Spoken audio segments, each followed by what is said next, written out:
name is Jay, and welcome to my YouTube video. It is tea time once again, and I have my oldest brother, Josh, and we're going to be talking about being a token, okay? This is a term I've actually never heard of, but before we dive into that, we're going to talk about our tea. Today we have a strawberry pomegranate tea, and it's by the company Stash. Wow. It's not as pungent and strong as I expected. Was I supposed to wait for it to steeple? Oh, it's already steeped. No. It's already steeped. You're good. It's a little hot though. I'm not even gonna lie to you. Oh, that's actually not bad. It's not bad. It's not as strong as I expected though. I really expected good. some heavy strawberry though. Yes. Hey, yeah. I'm getting more pomegranate than anything. Really? Yeah. I'm getting strawberry. Oh wow. But anyways, I will insert a little link where y'all can buy this tea if you really like strawberry pomegranate. And it's a little discount code. Woo-woo. I think it's 20%. But anyway, so let's get into the topic today. We're going to be talking about being a token. I've actually never heard of that term. Okay, so when I actually heard that term when I was in the 6th grade, Wow, a lot of people so soon. Yeah, a lot of people called me that in the 6th grade. And I didn't really know what it was. It was based off of this character from South Park. It was the black. It's called the Black Token. It was a black dude in South Park, but he acted white, so it was based off of that. Wow. So everybody, because of that character, calls the black people who act white a token. I never knew that. Okay, so I guess, how was it being a token? Like, how was it growing up being a token? And was there any positive? Was there any negatives? Is there anything you would change? Would you not? Well, answer the first question and then.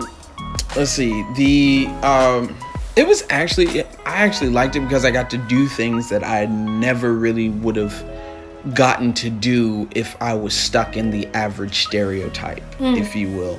Like what? Like, give me an example. Well, a friend of mine, his name is Taylor. Taylor, if you're watching this, what's up? We need to hang. Please watch this, Taylor. I think I'm going to actually tag you in it on Facebook. Yes, please. So a friend of mine named Taylor, he used to make potato cannons. And cool. He would also put shotgun pellets in water bottles and watch it explode. We got to do like a lot of things that average African Americans don't do. To enjoy it all, yeah. Like we would, he had this fort across, like it was an empty lot, but it was kind of like a fort because you had to go up a hill. He had this fort across from his house, and of course you play Nerf up there, play airsoft. I don't remember seeing a fort. Yeah, it's across from his house. What? Yeah, it's really like an empty lot. They never built a house there. Yeah. But it was kind of like a fort. Like So you had like a whole clubhouse type thing. Apart from the wonderful upstairs he had in his house. Like the whole upstairs. Exactly. Perks of being only child. Slick. Like he had his own upstairs. Like nobody really bothered him. What do you mean nobody? He had nobody to get bothered by. That was good gracious. I don't even know what it's like to be an only child. Like it's crazy. Nah. It's crazy because like I was talking to my friend Sam and my friend Jamea, and they were talking about how they were only children and how they talk to themselves and like stuff like that. And I'm like, I can't relate. Like I've never ever felt. I guess I can't because I'm the second born. I mean, it makes sense why Sam. You remember Sam, Holly?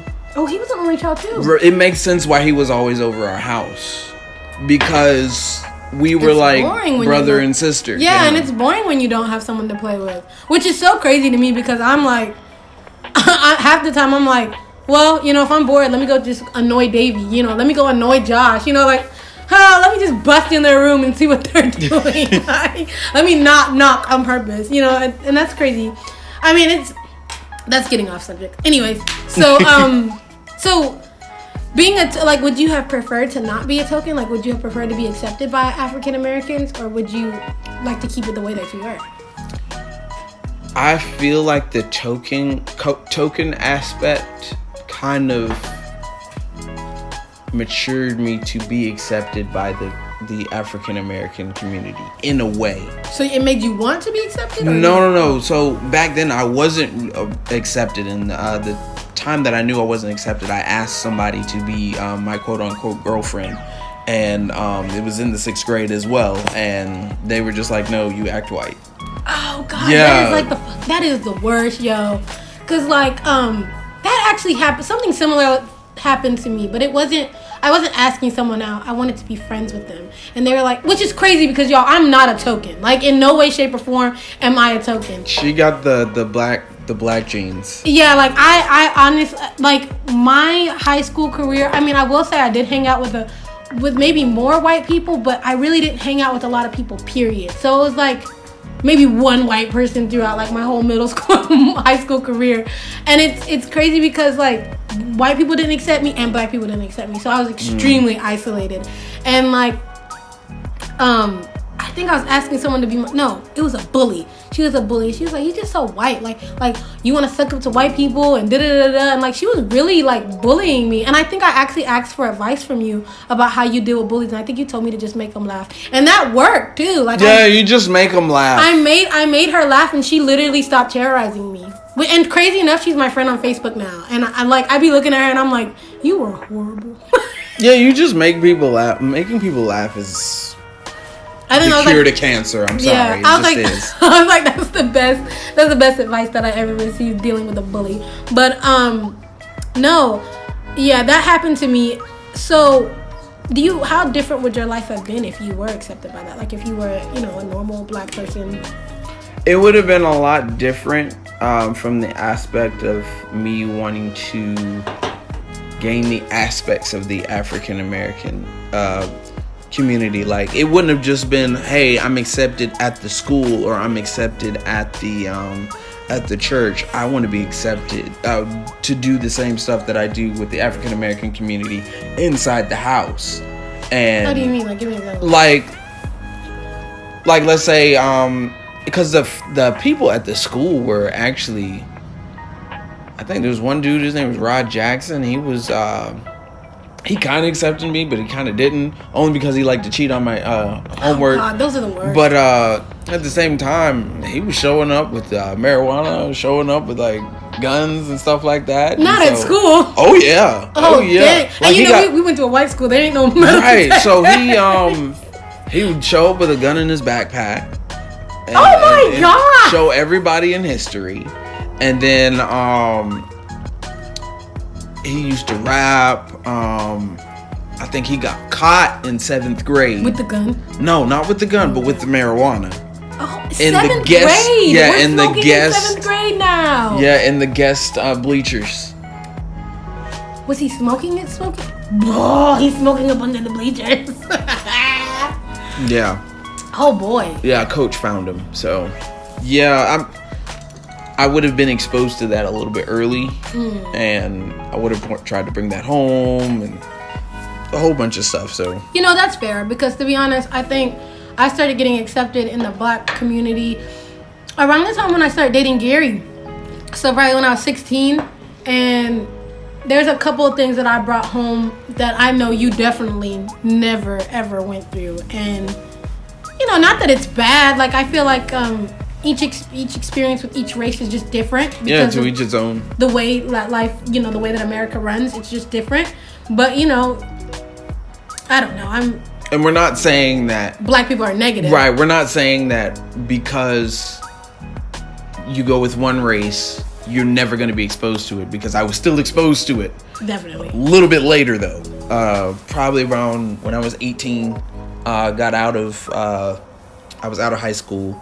And I was working for this community center, and they had this one student there, and her brothers and cousins befriended me, and hung out at their house, and they were smoking, wasn't they? Smoking, drinking, Mad Dog 2020. Like, oh God, everybody has to be introduced to Mad Dog 2020. Dear God. No, and I think that speaks to the volume. Like, I know a lot of people think that white privilege doesn't exist, but I think just this conversation speaks volumes to the white privilege. The fact that you hanging out with like a white person, you got to live a pretty normal childhood. You got to like blow up, like potato cannons and just do normal boy kid stuff. But the crazy part is I had a better privilege than everyone else did. Yeah, and that's another thing. Because of that. Being a token, you have your own privilege as well that, people don't normally talk about. It's and you gain skill by being able to talk to white people in a way that, that is pleasant to them. And certain people in power. And I hate to say that they feel like because they know you that they can say certain things, but I hate when they be like, "Oh, I have a black friend, so I can say the N-word." And I'm just like, just don't say it. I hate to say that, but there's a billion words in the dictionary.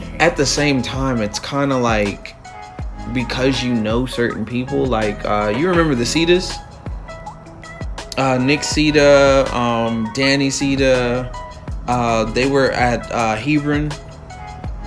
His dad, Nick's dad, was like weird kind of Asian dude. Oh God, I don't know. But his mom was white. Yes. Yeah. Yes, I think because I knew they hung out with the Van Nusses. Right. Okay. Because I knew the mom, and because I knew Nick and Danny, they were able to help me with my driving class. Oh, that's nice. Because his dad was the teacher. Oh wow. Yeah. With one of my driving classes, his dad was a teacher. So I was able to go in there without having to pay anything or anything like that. He was just like, hey, come on through. Yeah, because I already know you. Yeah. And then it goes the same thing with like a lot of, it's when you know people and you have that kind of advantage, you get to do different things. Yeah, and I agree because, our father is also a token. Which I didn't find that out until today. He's also a token. Because he went to, I'm not going to say names, but he used to pastor at a church, and he was the only black pastor at that church. And me and like all of us, all our entire family got to experience privileges that, most black people didn't experience at that church. Because I want to say at the time, that church only had like the majority of the black people were bus ministry. So, there were people who couldn't get transportation to church. They obviously lived poorer lives. And so a lot of people looked down on them and didn't trust them. And, I'm not going to, everybody steals. So I'm not going to put them in a boat. But, that's just how everyone at that church viewed them. But, me and my family, because our dad was a pastor there, they didn't view us, they felt comfortable and safe, for us to be at their house and do great things. And that makes me think, because like some of the friends that my mom would make when they had daughters, I would be able to go to their house and like, for their birthday they would have like photo shoots and go to, like stuff like that, like, and they had like a whole downstairs, and their downstairs was like a design like a diner, like a 50s diner. Like, dang, maybe I was slick a token. I don't feel like I was a token, but whatever. I guess maybe I was you a token. You were token 15 under. Yeah, okay, yeah. There you go. Token 15 as soon as under. you hit 16, it was like, Gary kind of broke that mold. I was going to say, I think as soon as I met my husband, I stopped being a token. Yeah, he kind of broke the mold. Because he went to a majority black school, and, we just kind of hung out with each other every day, and it was like, She stopped listening to rock music. No, I've never stopped. I didn't even stop listening to anime soundtracks. It's freaking. It's the best. God. It's the best. Anyways, but it's interesting being a token. Would you want I know you're having a daughter, Janae. Yes, I am. And would you want your daughter to be a token, or would you prefer her just? I'd rather her be a token because of the advantages that it has. Within that, like me and Joy talked about this before. I'd rather my child date outside their race. Oh yeah, than you did to date in their race. I'd rather my daughter have a Asian boyfriend. I would rather her have an Asian boyfriend because just to see the other side of life. Some Asians don't really like white people though. I know, and some people they just like them for their hair. That's so crazy. I'm not gonna say it anyways. But that's interesting. I mean, for my kids, I really don't give two boops who they marry. I don't necessarily have a preference. I will say, if they do marry a black person, it would be easier to maybe like crack certain jokes because they would get it. But I mean, we live in an age now, like being millennials, that people are more blended than they used to be. You know, like I know some white people who know what shouting is, you know, shouting in church. And that's something that a lot of white people don't necessarily know. Don't get it twisted. Asians be knowing now. That's what I said. I'm saying like now they know. And social media plays a big part in that because you can see everything. So, you know, I really don't care. Them Asians got a quartet sound just like the black folk.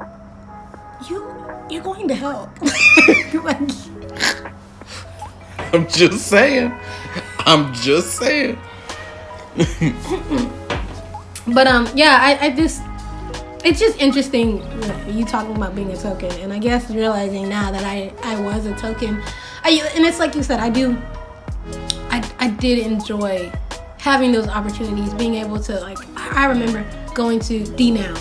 And one of I love D Now. Okay, let me backstory. Jesus, Disciple Now. D Now was this thing at this church where you would have a whole weekend, and basically the church would have a huge gospel concert, Christian concert with Christian rock artists like Switchfoot and all of that, and then you would go to like this person's house, whoever you're like.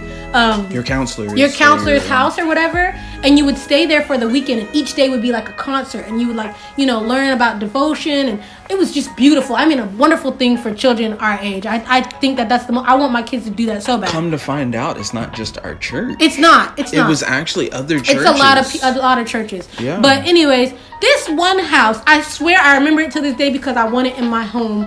It's like my dream home. They had the biggest island I've ever seen in their kitchen. The microwave was in the island so that their daughter, who was like obviously my kid's height, could open it and put her food in it and start the button.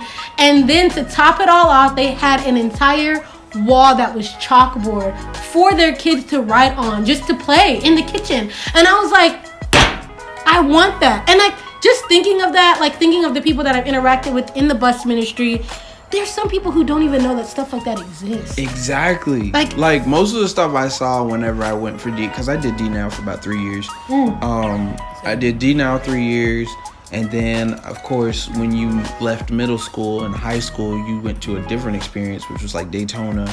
I did that. No, Daytona and that stuff. Oh, that was middle school too? Okay. Well, middle school we didn't go to the beach. We went to like cabins. See, we went to the beach, Daytona. Beach, I did that for 2 years, and then we also went skiing and snowboarding. So with basically you got to see things that average African Americans do not see. And that's what I'm grateful for. That actually prepared me for the job that I do now, where I go around and I travel and I just wouldn't have been prepared for that. See, and that's to all y'all people who think that white privilege doesn't exist, because it is a real thing. Like, I know meeting my husband, you know, and his family is very similar to our family. I mean, like, they're not poor. They're very very similar to our family. It's just that they didn't do the same things that we did. And it's interesting because, like, my husband really didn't start experiencing certain things until he met me, because, like, my parents, they just because of the environment that they stuck us in, it provided opportunities for me, so I got to enjoy the world as a whole. And, you know, like, I enjoy things like eating at random places, because, like, I know what it's like to visit, you know, maybe an Asian's house and try an Asian cuisine. I know what it's like to visit an Indian person's house or African's house and try all their food. So now, you know, my taste buds are diverse. I don't just crave American food. I crave it all. And you know, me and my husband, we met at 16, so it was like, you know, he would come over to Medea's house and she would have, you know, tabagi or something like that. And it's like he would have to taste that, jollof rice. And he would have to taste that and be all like, oh, wow, this is actually pretty good. This is better than I thought, you know. And then, like, I remember, Maria, with tamales. And, y'all, I know a lot of Hispanics do this, and I didn't know, but you make that hot chocolate, you take that bread, you dip that bread in the hot chocolate, breakfast. Like, that was the dopest thing I ever tasted in my life. Wow. But it's a specific type of hot chocolate. It's Mexican hot chocolate. But yeah. Yeah, I had a friend. I didn't even realize this. My friends, when I first got to this school, were completely diverse. Yeah. I'm realizing it now too. My first friend kid you not, with Karen J. That's who I was thinking, because when she brought over the tamales. It was Karen J. It was her friend Virginia, and then I also had Lucas Berta. Oh, and his sister Tatiana was in my grade. Yeah. We never really became close, but she was cool. But he had an older sister. God, I can't remember her name. But it's okay. But his older sister had a black friend who was kind of. She had already went through the token phase and was already in the I'm recognized by blacks now. Oh. Her name was I called her Tyquasia because I could never pronounce her name, but her name was Tyquisha. Oh my God, Josh. Yeah, I called her Tyquasia, but she was like a it gets better. Oh, so it was nice to see. It was it gets better. I didn't realize it until I got into the grade she was in. She was, let's see, I was in 6th grade, so she was in 8th going to 9th. Dude, middle school is always hard though. Right. So I didn't realize it until I got to the 9th grade that, that was it gets better. It gets better. Because as soon as 9th grade hits, I was pretty much coasting. Yeah. Shockingly enough, 9th grade was like the worst year for me because I cut all my hair off. And then like the black community at Buford was just so rude to me, bro. But what? Anyways, it makes me like. I also had a friend, Ansley. Ansley. She was not a token. She was, a normal. Crazy part is you've known her since birth. Yeah, I have actually, because her father, her stepfather was mentored by our parents. Yes. And so. They had a youth ministry, so it was crazy. Like when we went to Buford, I knew a lot of the people at Buford more than she did. Yeah. Of course, because I was a little bit older, but I knew exactly who they were. Yeah, like, Audrey Darcy was there. Who else? Jasmine was there. Rest in peace, because she died. She died right after she graduated. Rest in power. Jesus Christ, it's horrible. Your life just starts.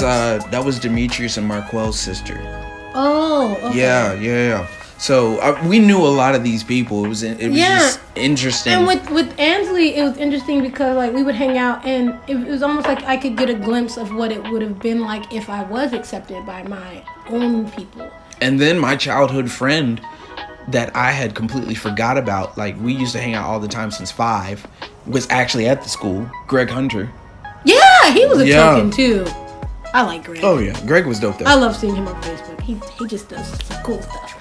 He's making it big. He is. He's making it big. Yeah, doing a good job. But I don't know. It just I guess to sum it all up, being a token was cool. It sounds like it was fun. Is there anything that you would change or that you would want to tell your past self?